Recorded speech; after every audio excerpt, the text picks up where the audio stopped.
He was good looking and he's in the studio. Joe McElderry. Joe, good morning. Thank you. Thank you for that introduction.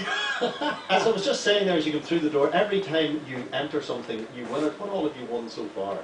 Well, well, Pop Star Opera was the last one. And then I've literally just finished my new album, so I've won the Battle of Recording Studios, let's say. Yeah. Did you win X Factor or were you second on X Factor? I won X Factor. You did win X Factor. Yeah. And I remember, you know, that sort of Geordieland background that you had made us all think of Northern Ireland. You were the same as ourselves. We have an affiliation to people from, I think, you know. Yeah, I think we're very similar people. There's no doubt. There's no doubt about that. When you look at television at the moment and all the reality shows that are going on and the talent shows that are going on, do you think to any extent that people are getting lost in it to some extent? I don't know if it's getting lost. I think it's just, it takes a while to get used to.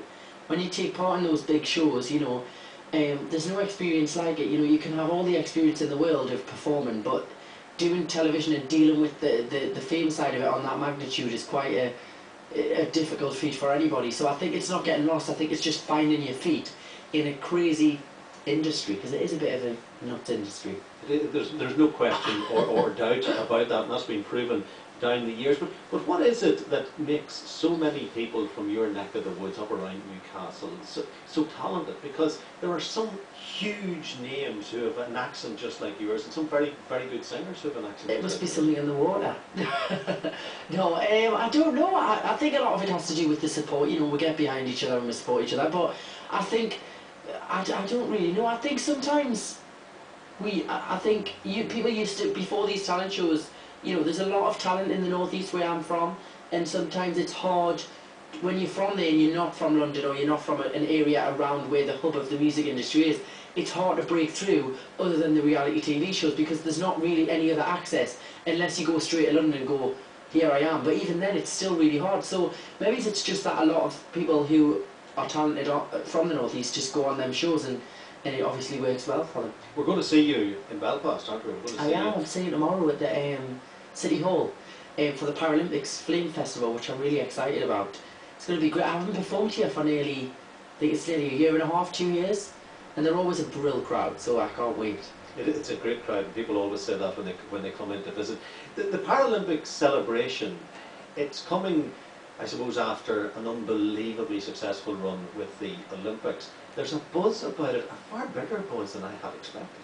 Yeah, I think people got so interested in the Olympics that they've actually missed when it's been off TV. So I think there's more excitement surrounding this than it was before the Olympics started. So yeah, I think it's going to be packed out tomorrow, and I'm performing when the torch arrives for the Flame Festival thing. So it's going to be really, really good. And then I'm flying off somewhere. I'm following the torch wherever it goes and performing. What is the time scale? Do you have the time scale for tomorrow actually in Belfast?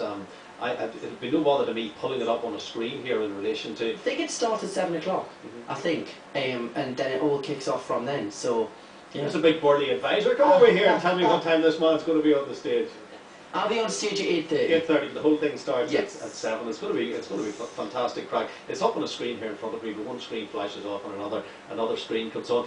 You know, Joe, as far as your future's concerned, yeah, you obviously have an incredible amount of talent.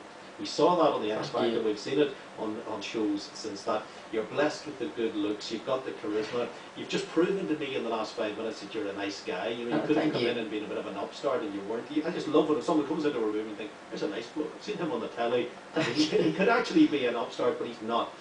How is it that you're where you are at this present moment when you should be Robbie Williams? Do you understand what I mean? How tough is it to be successful when you have the ability that you have? Well, I shouldn't be Robbie Williams because I'm not Robbie Williams, but I think, you know, it's all about taking one step at a time, you know, and I'm 4 albums down the line, and I've been fortunate enough to get there, and I just enjoy what I do, you know. I take each day as it comes, and yeah, that's obviously in some sense I assume you mean like worldwide famous Robbie Williams. Yeah, because in fairness, when I saw you on X Factor, I thought you were a guaranteed ticket to unbridled stardom.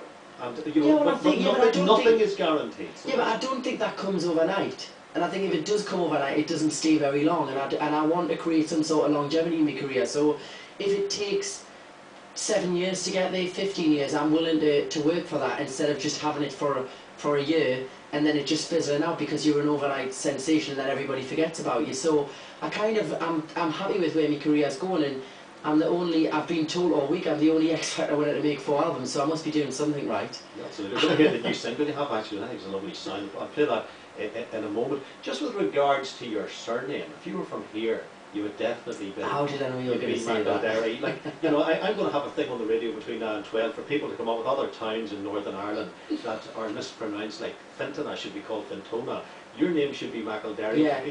Why is it McElderry? Because I didn't actually know that was the way it was supposed to be pronounced, and I just used to, I was always called McElderry at school. That was just the way the teachers pronounced it, so it kind of just stuck. And my dad used to always say, so none of you Geordie speak properly, I know it.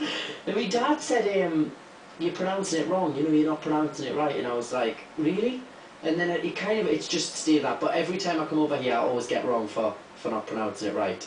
Well, you'll be on that stage tomorrow night at 8:30. There's another bill of the races, and I'll give all the detail shortly on the programme as to who's doing exactly what as far as the Paralympic torch relay is concerned. But you, as you've alluded there, you don't only play Belfast, you follow the whole gig around. Yeah, I fly from Belfast to Edinburgh to Cardiff, and then we're finishing Stoke Mandeville. Yeah, it's Stoke Mandeville in Aylesbury. So it's going to be a mental few days. I'm literally jumping off planes and trains and everything. Well, it's a great gig to have, and congratulations on it.